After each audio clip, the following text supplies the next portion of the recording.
Hello, my name is Diana Robinson with the Food Chain Workers Alliance, a national coalition of worker-based organizations whose members are organizing to improve wages and working conditions for all workers along the food chain. Core food occupations and industries include farm workers, slaughterhouse and other processing facility workers, warehouse workers, grocery store workers, restaurant and food service workers. These particular segments employ in total close to 20 million workers, who constitute 1/6 of the nation's entire workforce, the largest segment of workers in our economy. Most jobs in the food system provide low wages with little access to health benefits and opportunities for advancement. In a recent survey conducted by the Food Chain Workers Alliance, 86% of workers reported earning low or poverty wages. Many workers report fluctuation in regard to wages and hours, making it difficult to plan, pay bills, and maintain economic stability. Poverty-level wages make it difficult for food system workers to provide for themselves and their families.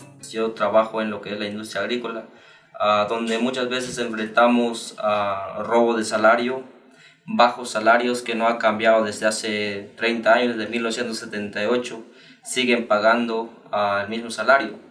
Uno de esos es que, por ejemplo, para poder ganar $50 tienes que piscar más de 2,5 toneladas de tomate para poder ganar $50. Una cantidad de cubeta de tomate que son más o menos 145. La cubeta pesa 32 libras. Almost 1/4 of all workers surveyed reported not receiving the minimum wage. More than 1/3 reported experiencing wage theft, meaning they did not receive minimum wage, overtime pay, or all of their tips. In addition, several workers in the food system reported earning a piece rate rather than an hourly wage, making their wages dependent upon their physical stamina, health, and their ability to concentrate on a daily basis. I came to work and they sent me home. I was only getting 2 hours, if that. They were supposed to give me 4 hours paid time. This company told me when I got hired that I was getting paid $10 an hour, but then they changed that to production without giving me a note. Like say if it's a truck, like a truck with 5,000 boxes. They pay you by production rate, which is for each 5,000 boxes you move off this truck is only worth $62. There's no way that you can finish a 5,000 box truck within 8 hours. So that means by my production rate, I'm working 8 hours a day for 62 hours. I mean for $62 an hour. Then I come to work tomorrow and still have to work this truck, and it's still $62 an hour. I mean per day. So I'm working today for free basically, and 7 hours for free for this day. Perhaps not surprisingly, given how little they earn per hour, workers in the food system report working long hours. 40% of workers surveyed reported working 40 hours or more per week for their primary employer. Many of these workers reported not receiving overtime pay. Trabajaba de 3:30 a 2 de la mañana. Con eso le voy a decir que el tiempo normal de 8 horas, ese se lo pagan a uno. El tiempo extra ya no lo pagan. The ability to take lunch and other short breaks can be important to food workers. Almost 1/4 of all workers surveyed reported not receiving a 30-minute lunch break when they worked an 8-hour day, and 22% reported not receiving a 10-minute break. In some cases, workers reported not receiving bathroom breaks, a situation that can result in illness and hospitalization.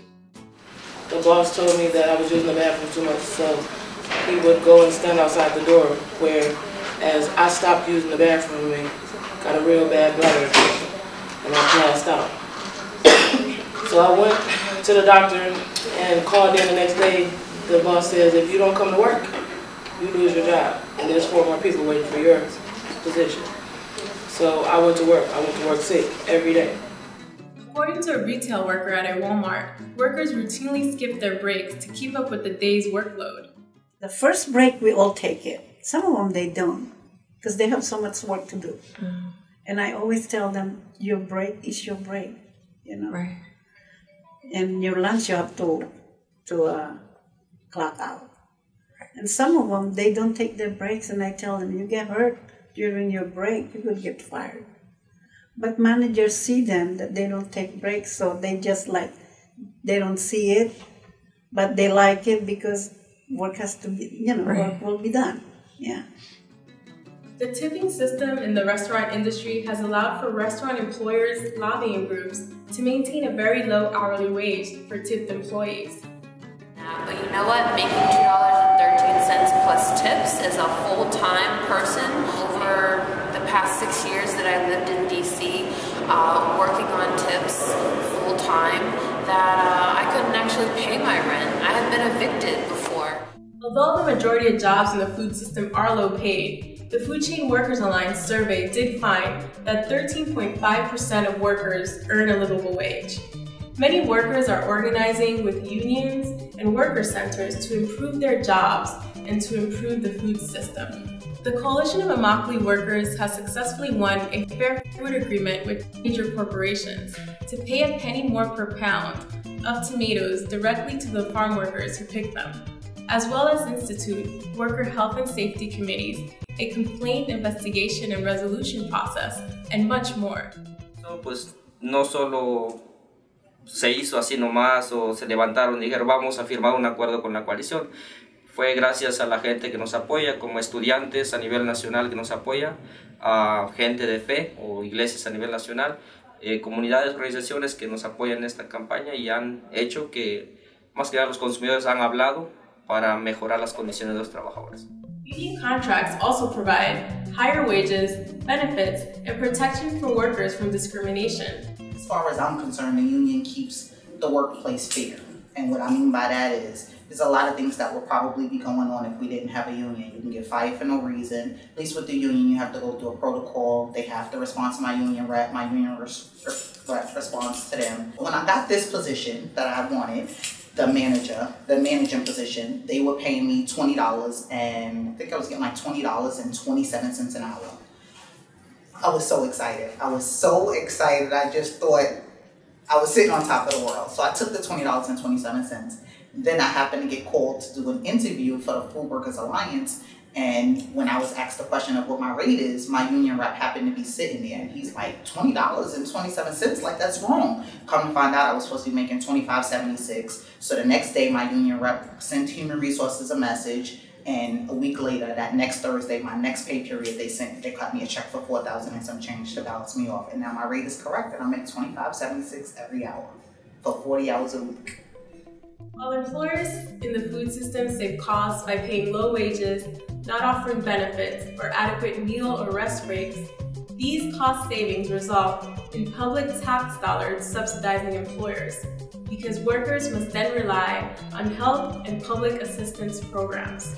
For example, in a sad irony, food workers use food stamps at 1.5 times the rate of the general workforce. Simply introducing organic, sustainable, locally sourced, and healthy food products into the market is not sufficient to ensure consumer health and consumer well-being. Sustainable labor practices are an essential component to a sustainable food system. Policymakers and employers should improve wages by guaranteeing food system workers a living wage. Go to foodchainworkers.org to find out how you can support an increase in the minimum wage for all workers, including tipped workers. ¿Qué queremos? ¡Justicia! ¿Cuándo? ¡Ahora! ¿Qué queremos? ¡Justicia! ¿Cuándo?